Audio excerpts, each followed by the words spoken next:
यहाँ मुसलमानों को हिंदू धर्म बनाएंगे? बिल्कुल बनाएंगे। हिंदू राष्ट्र होना ही चाहिए और होगा भी, हम बिल्कुल सपोर्ट करते हैं। 57 देश है, 57 मुसलमानों के, अगर एक हिंदू राष्ट्र बना लेंगे तो क्या आपत्ति है उसमें? मुसलमानों ने कहा काटो मारो, अरे भाई तुम कब काटोगे मारोगे जब तुम सब मर जाओगे? खतरा है। हाँ जी, मुस्लिम से देश को पाखंडियों से खतरा है। और कौन है, नाम बताइए। पाखंडी वो है जो मूर्ति पूजा करते हैं। धर्म के ऊपर किया तो फिर ये क्या कर रहे हैं धर्म के अनुयायी यहाँ पर? विभाजन में साफ लिखा है बाबा साहिब ने कि जब तक प्रत्येक मुसलमान पाकिस्तान ना चला जाए और प्रत्येक हिंदू पाकिस्तान से इंडिया ना आए, तब तक हम इस विभाजन को स्वीकृति नहीं देते हैं। तो फिर ये क्या कर रहे हैं? पाकिस्तान इनकी मम्मी क्या दहेज में लेकर आई थी? हिंदू धर्म स्वीकार करना पड़ेगा हिंदुस्तान में रहना है तो। यहाँ मुसलमानों को हिंदू धर्म बनाएंगे? बिल्कुल बनाएंगे। डिवाइड एंड रूल, अंग्रेजों ने कहा था तोड़ो बांटो राज्य करो, ईसाइयों ने कहा तोड़ो बांटो राज्य करो, मुसलमानों ने कहा काटो मारो, ईसाइयों ने कहा काटो मारो। अरे भाई तुम कब काटोगे मारोगे जब तुम सब मर जाओगे? कब मारोगे? अरे ईसाई मुसलमानों को कब मारोगे? अरे तुम्हारे पास क्या है जो मारोगे? इतनी सी चाकू है जो सब्जी काटते हो, वो चाकू से कुछ नहीं होने वाला। हथियार रखो, तलवार रखो, बंदूकें रखो। बिस्मिल्लाहिर्रहमानिर्रहीम। अस्सलामु अलैकुम वरहमतुल्लाहि वबरकातुहू।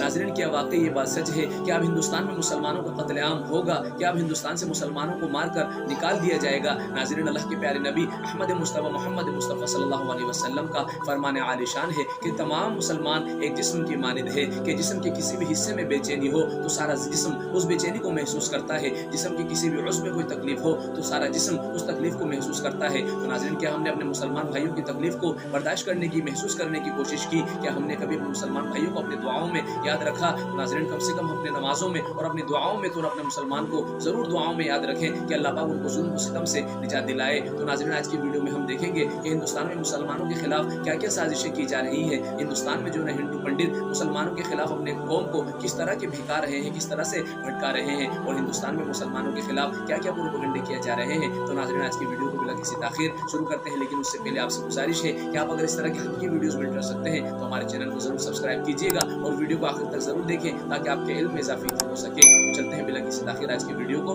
शुरू। हिंदू धर्म स्वीकार करना पड़ेगा हिंदुस्तान में रहना है तो। यहाँ मुसलमानों को हिंदू धर्म बनाएंगे? बिल्कुल बनाएंगे। हिंदू राष्ट्र होना ही चाहिए और होगा भी, हम बिल्कुल सपोर्ट करते हैं। 57 देश है, 57 मुसलमानों के, अगर एक हिंदू राष्ट्र बना लेंगे तो क्या आपत्ति है उसमें? मुसलमानों ने कहा काटो मारो, अरे भाई तुम कब काटोगे मारोगे जब तुम सब मर जाओगे? खतरा है। हाँ जी, मुस्लिम से देश को पाखंडियों से खतरा है। और कौन है, नाम बताइए।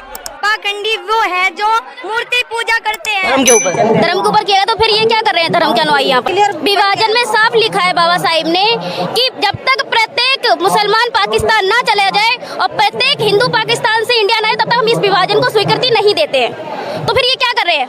पाकिस्तान इनकी मम्मी क्या दहेज में लेकर आई थी? हिंदू धर्म स्वीकार करना पड़ेगा हिंदुस्तान में रहना है तो। यहाँ मुसलमानों को हिंदू धर्म बनाएंगे? बिल्कुल बनाएंगे। डिवाइड एंड रूल, अंग्रेजों ने कहा था तोड़ो बांटो राज्य करो, ईसाइयों ने कहा तोड़ो बांटो राज्य करो, मुसलमानों ने कहा काटो मारो, ईसाइयों ने कहा काटो मारो। अरे भाई तुम कब काटोगे मारोगे जब तुम सब मर जाओगे? कब मारोगे? अरे ईसाई मुसलमानों को कब मारोगे? अरे तुम्हारे पास क्या है जो मारोगे? इतनी सी चाकू है जो सब्जी काटते हो, वो चाकू से कुछ नहीं होने वाला। हथियार रखो, तलवार रखो, बंदूकें रखो। मेरा सवाल ये है कि दुनिया में हम जो प्रैक्टिकली दुनिया में देख रहे हैं, ये मुस्लिम ही ज्यादा सबसे आतंकवादी है, और जो मासूम लोगों की हत्या कर रहे हैं, तो इंसानियत कहाँ है? माशाल्लाह, भाई साहब ने 2 दिन तकरीर सुनी और उसे यकीन हो गया है क्या कुरान में सबसे ज्यादा इंसानियत है। माशाल्लाह, उसकी मुबारक देता हूं। लेकिन सवाल अहम है, सवाल गलत नहीं, आपका सवाल सही है। सवाल है कि हम देख रहे हैं मुसलमान ही आतंकवादी है, ये झगड़ा फसाद, मुसलमान फंडामेंटलिस्ट है, मुसलमान टेररिस्ट है, आतंकवादी है। जब हम कुरान पढ़ते हैं तो हमें इसका इज़हार होता है। लेकिन ये है क्यों गलतफहमी, जिस तरीके से मीडिया गलतफहमियां फैलाती है हम उसको इग्नोरेंस में, अनजाने में मान लेते हैं। टेररिस्ट के मानी क्या है? मैं कहता हूं हर मुसलमान टेररिस्ट होना चाहिए, आतंकवादी होना चाहिए। आतंकवादी की मानी क्या है तो समझ लो। टेररिस्ट उसे कहते हैं जो इंसान दूसरे इंसान के दिल में टेरर पैदा करता है। अगर कोई चोर पुलिस को देख रहा है तो उसके दिल में टेरर आता है, खौफ आता है, उस चोर के लिए पुलिस टेररिस्ट है। इस तरीके से हर मुसलमान, कोई भी एंटी सोशल एलिमेंट मुसलमानों को देखता है उसके दिल में खौफ आना ही चाहिए। अगर कोई चोर मुसलमान को देखता है, कोई बलात्कार करने वाला मुसलमान को देखता है, कोई भी एंटी सोशल एलिमेंट मुसलमान को देखता है, उसके दिल में खौफ होना ही चाहिए।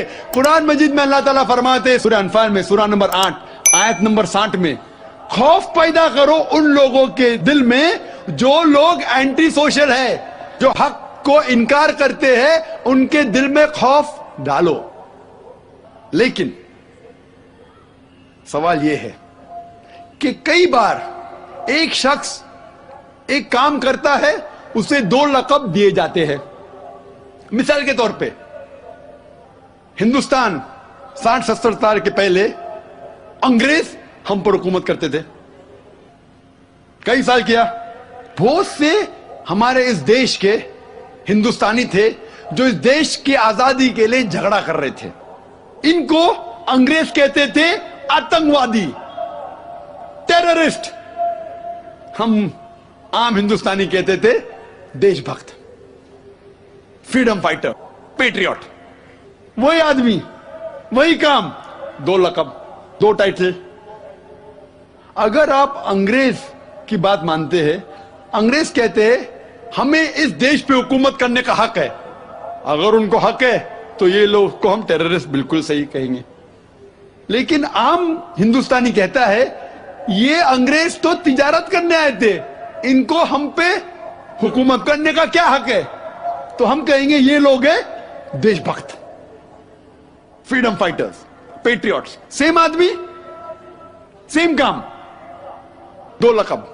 वही आदमी, वही काम, 2 लक़ब। अगर आप अंग्रेज की बात को मानते हैं कि अंग्रेज को हक है इस देश पे हुकूमत करने का, हम मानेंगे कि वो आतंकवादी है, चाहे वो भगत सिंह हो या। लेकिन आम हिंदुस्तानी कहेंगे नहीं, ये तो देशभक्त है। तो आप किसके नजरिए से देखते हैं चीज को, फिर आप फैसला करेंगे वो आतंकवादी है कि देशभक्त। आपके हिसाब से भगत सिंह देशभक्त था क्या आतंकवादी था? सतीश भाई, देशभक्त। देशभक्त, आतंकवादी नहीं था ना? था के? भगत सिंह देशभक्त था क्या आतंकवादी था? देशभक्त, देशभक्त। हाँ, मैं भी समझता हूं देशभक्त था। हम अंग्रेज की बात को नहीं मानते। तो जब अंग्रेज टेलीविजन पे कहते हैं, CNN, BBC पे, कि मुसलमान आतंकवादी, आप क्यों मानते? क्या होगा? 5000 लोग को मारो, वोट तो मुझे मिलेगा। $1 ट्रिलियन नुकसान, क्या फर्क पड़ता है? अगर नहीं गिराऊंगा ट्विन टावर को तो मैं थोड़ी इलेक्शन में आऊंगा। क्या करो? 1000 लोग का कत्ल करो, नुकसान करो करोड़ रुपए का, मैं तो आ गया वापस सीट पे। जो देखा हूं वो खुद के चैनल के ऊपर, ये बाबरी मस्जिद में जो हुआ हिंदुस्तान में, गुजरात में क्या हुआ, वोट बैंक के लिए हिंदू मुस्लिम में झगड़ा करो। बाबरी मस्जिद को कौन जानता था पहले? आप जानते थे? सुने थे बाबरी मस्जिद के बारे में? ये दंगे फसाद के पहले 1985 के पहले सुने थे? नहीं सुना था। मैं भी नहीं सुना था। ये वोट बैंक के लिए झगड़ा फसाद, 1000 लोग मारे गए। गुजरात में जो हुआ क्या सही हुआ? अगर पुलिस चाहती तो, हमारे हिंदुस्तान पुलिस में माशाल्लाह इतना पावर है कि अगर चाहती तो दंगा फसाद हो ही नहीं सकता। बंबई में जो हुआ 1992 में, इफ द पुलिस वांटेड, किसकी जुर्रत के बाहर रास्ते पे आए? लेकिन वो पॉलिटिशियन की इजाजत है, यहां मत जाओ, वहां मत जाओ, यहां हंगामा करो, यहां कर्फ्यू लगाओ, वहां मत कर्फ्यू लगाओ, यहां मुझे वोट मिलेगा, वहां नहीं मिलेगा। आप समझे ना? तो ज्यादातर चाहे इंग्लैंड में हो या अमेरिका में हो या हिंदुस्तान में हो, कोई भी पॉलिटिशियन हो, तो पॉलिटिशियन की हरकतों की वजह से, जैसा मैं कल कहा, तो लेबल लग गया अभी मुस्लिम लोग पे टेररिस्ट। अगर आप जानते गुजरात में कितने लोग के मां का अपने आंख के सामने बलात्कार हुआ, बलात्कार करने वाला पड़ोसी है, उसके ऊपर कोई एक्शन नहीं लिया जा रहा है, तो वो कानून अपने हाथ में लेता है, गलत करता है, हम भी लेता है, क्या करें? सब समझ रहे? तो हमें यही जानना चाहिए इस आतंकवाद की जड़ क्या है। तो हमें जड़ पे जाना चाहिए और जड़ को खत्म करना चाहिए। अगर हम एक हो जाएंगे, अपनी किताब एक खुदा में माने, सिर्फ खुदा से डरे, जो खुदा की बात मानता उसको वोट दे, ना कि दंगे फसाद करे, अब समझ रहे? तो इंशाअल्लाह अमन होगा। और आप देखेंगे इसके बावजूद, इतना होने के बावजूद, अमेरिका में एक न्यूज है कि 9 महीने बाद 11 सितंबर के बाद 34,000 अमेरिकन ने इस्लाम कबूल किया। क्यों? जितना मीडिया इस्लाम के खिलाफ बात कर रही है, उतना ही इस्लाम फैल रहा है। मैं जब तकरीर करने जाता था 11 सितंबर के पहले अमेरिका में, मजमा होता था माशाअल्लाह हजारों लोग का, ये अमेरिकन बहुत कम आते थे। अभी जाता हूं तो बड़ी तादाद है। ये जानना चाहते क्या इस्लाम में? आप भी आ जाए, शायद 11 सितंबर के पहले नहीं आते थे, बराबर कि नहीं? आप जानना चाहते क्या मजहब है ये आतंकवादी मजहब, मैं भी तो देखूं, आके मुतासिर हो गए क्या नहीं? अल्हम्दुलिल्लाह। डंके की चोट पे कहता हूं, मैं क्यों डरूं किससे? क्योंकि अल्लाह ताला फरमाते हैं सूरह इमरान में, सूरा नंबर 3 आयत नंबर 54 में, मकरुम मकरल्लाह वल्लाहु खैरुल माकिरीन।